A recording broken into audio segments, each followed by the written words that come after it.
అండి. నమస్తే. నేను మీ మాధవిని. Welcome to Rishi special. ఇవాళ మనం మెంతికూర పచ్చడిని ఎలా ప్రిపేర్ చేసుకోవాలో చూద్దాము. ఈ పచ్చడిని వేడివేడి అన్నంలో కలుపుకొని తిన్నారంటే చాలా రుచిగా ఉంటుందండి. కూరలే అక్కర్లేదనమాట, అంత బాగుంటుంది.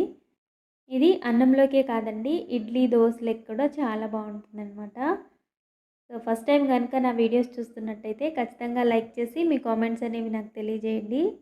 ఇలాంటి మరిన్ని రెసిపీస్ కోసం రిషి స్పెషల్ ఛానల్ని సబ్స్క్రైబ్ చేసుకోండి. ఇప్పుడు ఎలా ప్రిపేర్ చేసుకోవాలో చూద్దాము. ఇక్కడ నేను పెద్ద సైజ్ మెంతి కూర ఒక కట్ట తీసుకున్నానండి. కాస్త ముదురు ఆకుగా ఉండే కట్ట తీసుకున్నారంటే పచ్చడి అనేది మనకు చాలా టేస్ట్గా ఉంటుంది. ఇప్పుడు ఆకును బాగా క్లీన్ చేసుకొని వాష్ చేసుకొని పక్కన పెట్టుకుందాము.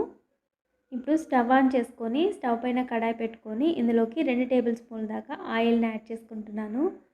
ఆయిల్ హీట్ అయిన తర్వాత 2 స్పూన్ల పచ్చిశనగపప్పు, 1 స్పూన్ మినపప్పును కూడా వేసుకొని మంటని లో ఫ్లేమ్లోకి అడ్జస్ట్ చేసుకొని వీటిని కాస్త దోరగా అయ్యేంత వరకు వేయించుకోవాలి.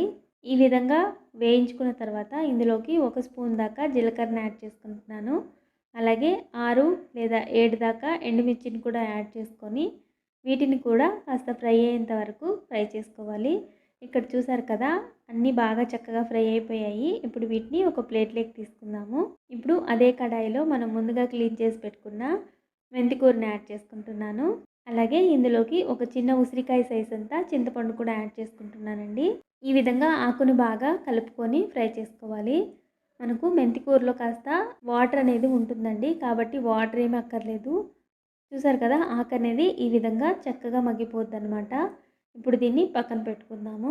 ఇప్పుడు ఒక మిక్సీ జార్లోకి మనం ముందుగా ఫ్రై చేసుకున్న దినుసులను యాడ్ చేసుకొని ఇందులోకి ఒక 6-7 వెల్లుల్లి రెమ్మలు, రుచికి సరిపడినంత సాల్టు, కొద్దిగా పసుపు వేసుకొని బాగా గ్రైండ్ చేసుకొని తీసుకోవాలి. ఇప్పుడు మనం ముందుగా ఫ్రై చేసి పెట్టుకున్న మెంతికూరను కూడా వేసుకొని కాస్త కోర్స్గా బ్లెండ్ చేసుకొని తీసుకున్నారంటే సరిపోతుంది. చూసారు కదా, ఇక్కడ నేను ఈ విధంగా గ్రైండ్ చేసుకున్నాను. ఇప్పుడు పచ్చడి అనేది మనకు కాస్త గట్టిగా ఉంది కాబట్టి ఇందులోకి కొంచెం వేడి నీళ్ళు పోసుకొని పచ్చడిని బాగా కలిపేసుకుందాము.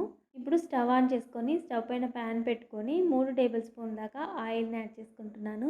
ఆయిల్ హీట్ అయిన తర్వాత 1.5 టీ స్పూన్ పోపుని యాడ్ చేసుకుంటున్నాను.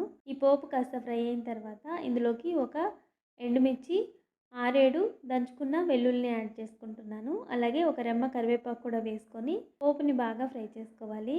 పోపు అనేది ఈ విధంగా ఫ్రై అయిన తర్వాత మనం ముందుగా మిక్సీ పట్టుకున్న పచ్చడిని కూడా ఇందులో యాడ్ చేసుకొని ఒకసారి బాగా కలుపుకోవాలి.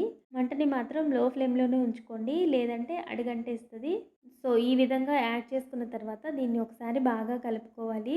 ఇలా బాగా కలుపుకున్న తర్వాత సాల్ట్ అనేది చెక్ చేసుకుందాము. ఇక్కడ నాకు సాల్ట్ అనేది సరిపోలేదండి, కాబట్టి ఇందులోకి నేను కొంచెం సాల్ట్ని కూడా యాడ్ చేసుకొని ఈ విధంగా బాగా కలుపుకొని ఆయిల్ సపరేట్ అయిపోయిన తర్వాత దీన్ని స్టవ్ ఆఫ్ చేసుకొని వేడి అన్నంతో సర్వ్ చేసుకున్నారంటే చాలా కమ్మగా ఉండే మెంతికూర పచ్చడి రెడీ అండి. ఈ వీడియో కనుక మీకు నచ్చినట్లయితే ఖచ్చితంగా లైక్ చేసి మీ కామెంట్స్ అనేవి నాకు తెలియజేయండి. Thank you for watching.